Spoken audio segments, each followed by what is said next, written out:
Hello guys, my name is Mordarim and today we are going to take a look at Last Epoch. It's an upcoming ARPG developed and published by 11th Hour Games. It's available on Steam for $35 and €30 respectively, so you can pick it up there very easily. So the game features 5 classes with currently 12 mastery classes and 3 additional are in development. So the first and second phase of the early access are already complete, the third and fourth are currently developed, and the last update was on the 18th February of this year. So there is still more to come. So what's next to come? Currently on the chopping block there seems to be the multiplayer and trading and endgame systems. So I'm very much looking forward to this one. And you can find additional information on the roadmap chart on the official Steam page. Okay, so what was my first impression of the game? The game seemed absolutely incredible.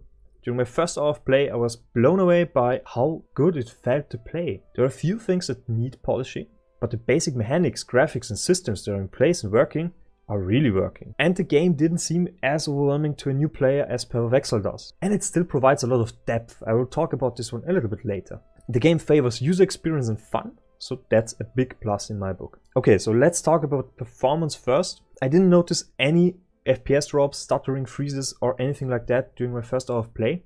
I played at 80p on ultra and a few very high settings like the shadows. One thing about the shadows, there is a noticeable difference between ultra and the very high shadows. But I personally think the very high shadows are looking better than the ultra shadows. The ultra shadows are very rigid. The very high settings have a blurry look to them and this one just looks a little bit more real and it didn't hurt my eyes as much as the ultra setting. Okay, so you can see my setup on the right corner of my screen.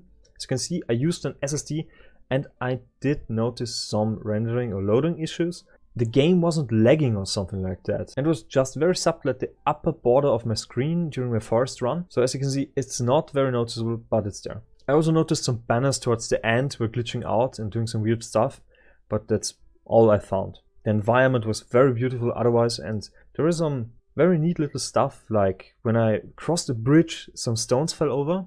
So hinting at maybe some crossing the barrier stuff, which I found very neat. Otherwise, loading screens were very quick and assets were not loading in afterwards. So no gray boulders or something like that. Okay, so what about gameplay? Gameplay felt incredibly smooth.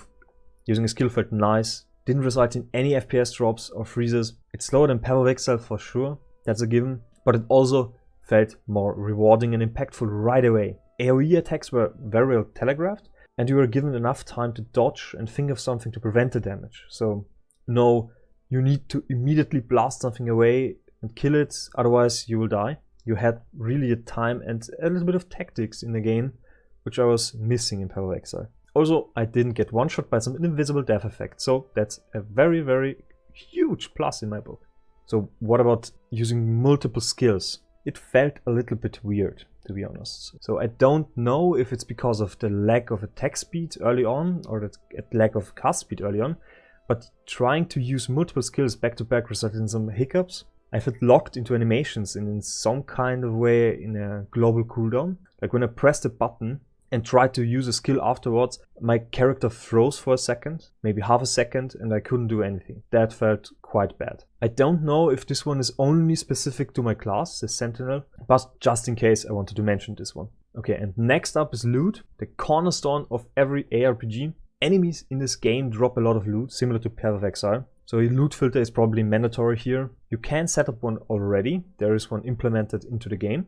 So the interface is here. There's also no need to identify anything. So everything in this game is already identified and drops like this. So you just need to pick it up, look at the item, throw it away or keep it if you want to. Gold is also picked up automatically, so that's a plus. And stackable items will be picked up as one item. If there are multiple on the ground, you pick one up. Everything around this one will get sucked up into this item and you pick it up. So very player friendly, not tedious at all, and this made the whole experience that much more enjoyable. So a few other things before we move on to skills and builds. So I didn't notice much voice acting in this game and it felt lacking in some way. The exposition that the game provides to you is also limited to just a few NPCs in a camp during the first hour. I wish I had some kind of encyclopedia or something like that. Some interface element to explain the basic law of the world and what nations exist and what the conflicts are. One amazing thing is the chest in this game. Really, it's absolutely amazing. You can create tabs, folders, you can name your tabs, you can color your tabs, you can even put icons on each tab. So you can also buy place through in-game gold, so no need for microtransactions or something like that. So very, very neat stuff, and that's how it should be. The merchant menu also felt very smooth to use. It's very responsive, and you could manage your gear while buying and selling stuff without a problem. You can equip stuff right out of your inventory, sell it, and so on and so forth. Very neat. I also got a quick glance at the crafting menu, but didn't have the pleasure to craft anything yet, so that's for later chapters. Okay, so what about builds? I'm still early in the game, but what I noticed is the game lets you choose 5 skills after specific levels. During your play, you level the skill and you acquire points. And these points you can put into nodes, so it's like a skill tree, and change how the skill works. And you can also customize your character through passive skill points, which unlock through quests and levels. You can later specialize into 3 mastery classes and unlock master skills and passives. But I didn't get that far during my first hour of play, so that's something for later. And one more thing, the gear also seems to be build enabling, so there are relics and idols and stuff like that. That looks very promising. So I'm very much looking forward to playing with this one. Okay, one last thing. The game gives you detailed info about what each stat does.